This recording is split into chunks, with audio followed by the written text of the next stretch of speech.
NASCAR's back!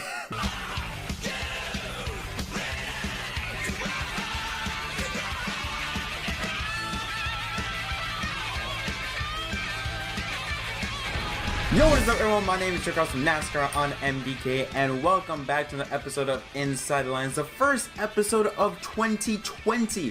Originally I was going to have a video for a preview of the Clash as well as the Daytona 500 Pro qualifying, but it just wasn't meant to be, so I decided, let me just do a review of it. And my god, we have a lot to talk about, specifically with the Clash. But first, before that, Daytona 500 pole qualifying was up, and around noon or 12:30 Eastern, I believe it took place right before the Clash, and we expected Hendricks to be out in front.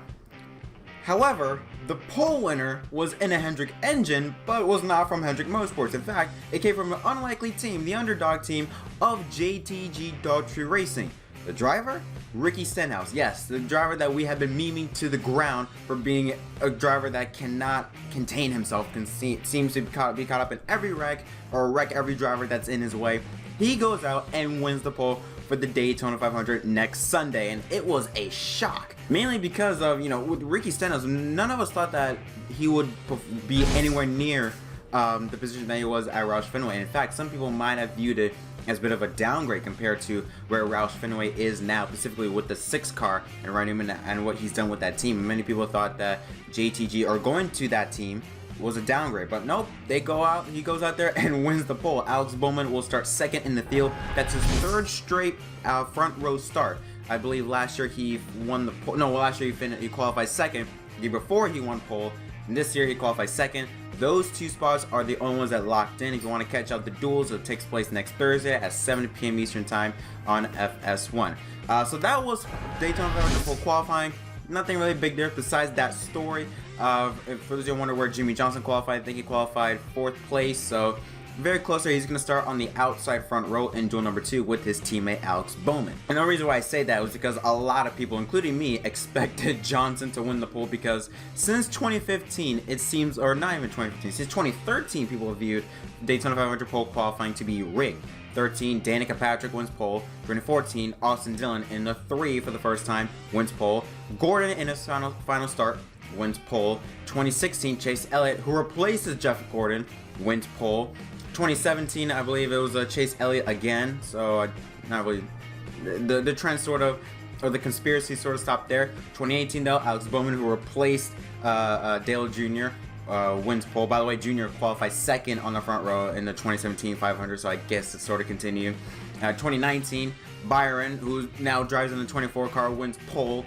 I mean, many people thought, okay, it's Hendricks to lose. I mean, they've won every single pole since 2015. Many people thought that trend would continue on. It did not. So yeah, it's gonna be interesting now to see if Ricky Stenhouse, see how he will do out in front in the Daytona 500. More than likely, he's gonna cause an accident before stage 1. My thoughts.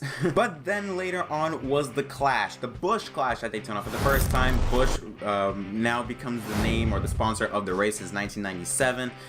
And well, the first half was very boring, just freight train, which was surprising because specifically with last year's package and how it ran at both Talladega races and the Daytona July race, it was so much fun, action-packed from start to finish.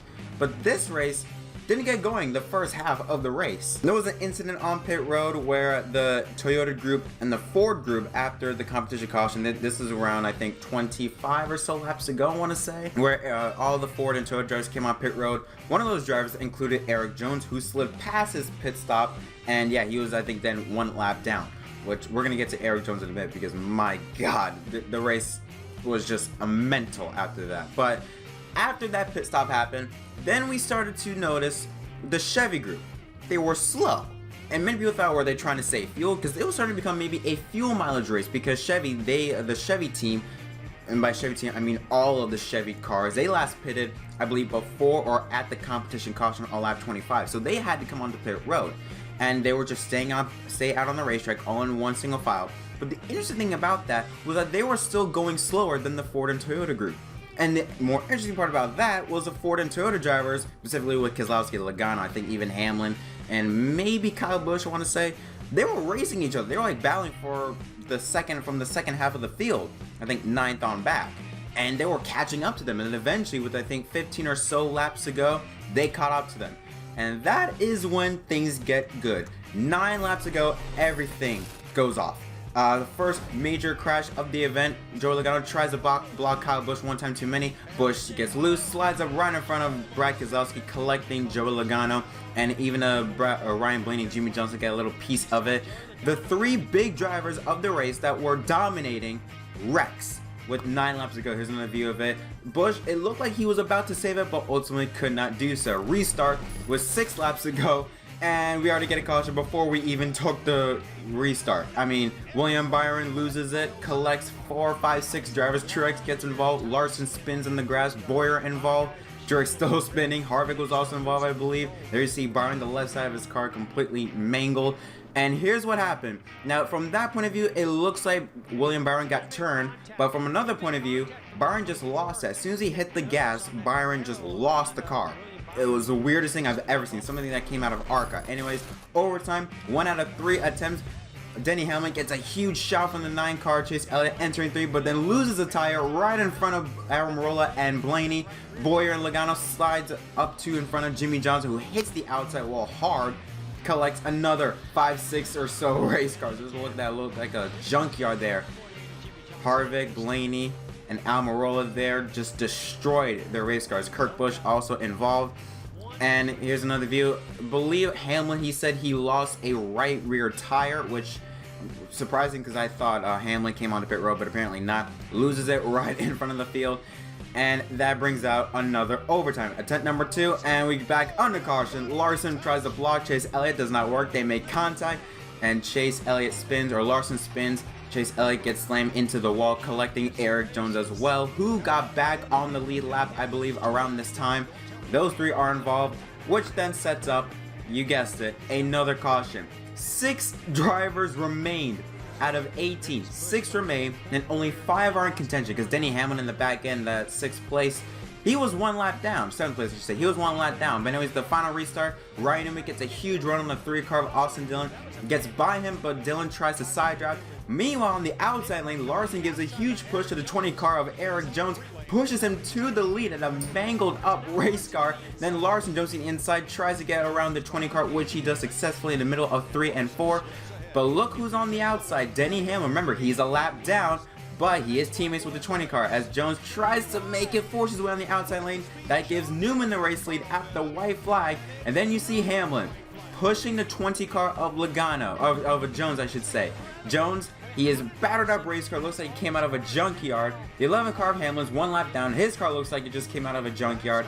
And because these 2 drivers, they're locked on together, while the other drivers, they are nowhere near each other to be pushing. Because of that, 20 and the 11 gets a huge run of momentum to the high lane. Dillon tries to block, cuts back down low, gets underneath side by side with Newman. They make contact, and that allows the 20 car of Erik Jones, help from Denny Hamlin, to get by both Dillon and Newman in the middle of 3 and 4. And because Hamlin, he's a lap down, I mean, there's no point in him trying to pass Erik Jones.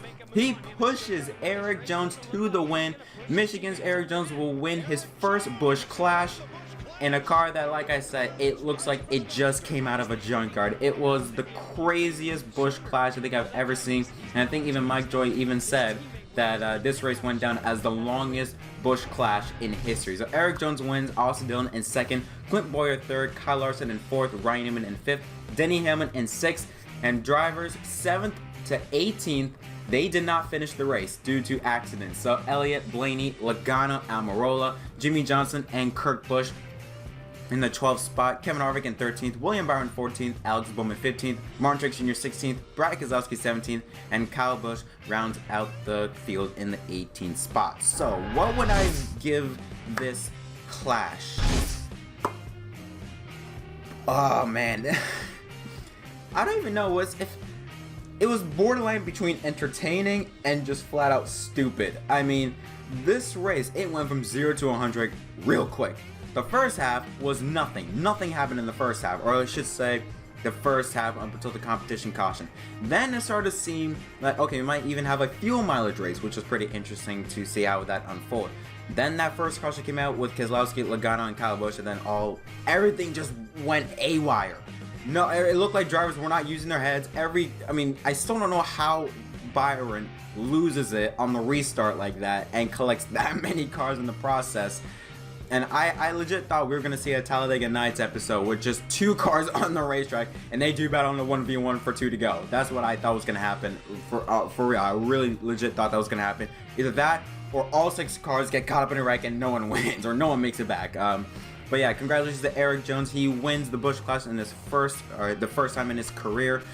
And again, I mean, that car, I mean, this crash, or when Erik Jones won, it reminded me a lot of Terry Labonte. I think it was 96 or 97 at Bristol when he took the white flag, or was about to take the checker flag, and Dale Earnhardt gave him a little shot, put Terry Labonte in the wall, and he came into victory lane, you know, with the radiator busted, smoke coming out of the car, winning at Bristol. That's what it reminded me of so much. So, hey, in NASCAR, anything can happen. But my first thoughts out of this race, I was annoyed and frustrated, because it's like, what are y'all doing? I mean, this is stupid. But then looking back, you know what? It was much better than the single file freight train, so I was okay with it. Now I think about it more, I'm fine with this. Was it a black eye in the sport, like what Jeff Gluck says? I mean, I don't know. That's up to your opinion. I don't know. I really don't know. That's up to you guys. I just thought this was a mental race, and now I'm actually more amped up for the Daytona 500. So NASCAR, you did your job. But yeah, that's gonna conclude this episode of Inside Lines. I will try to get more videos up weekly now, not only with Inside the Lines, but now with my specials, Stock Car Stories, Hear Me Out, a look back, and the Sirius XM Cup Series. I'm gonna try to make that a monthly thing, where every episode from each series will be uploaded every Friday at around 6 p.m. Eastern Time. I will have a full schedule out later on in the week, hopefully, to explain a bit more. But for now, my name is Erik from NASCAR on MDK. Leave a like, subscribe for more content, and I'll see you guys in the next video.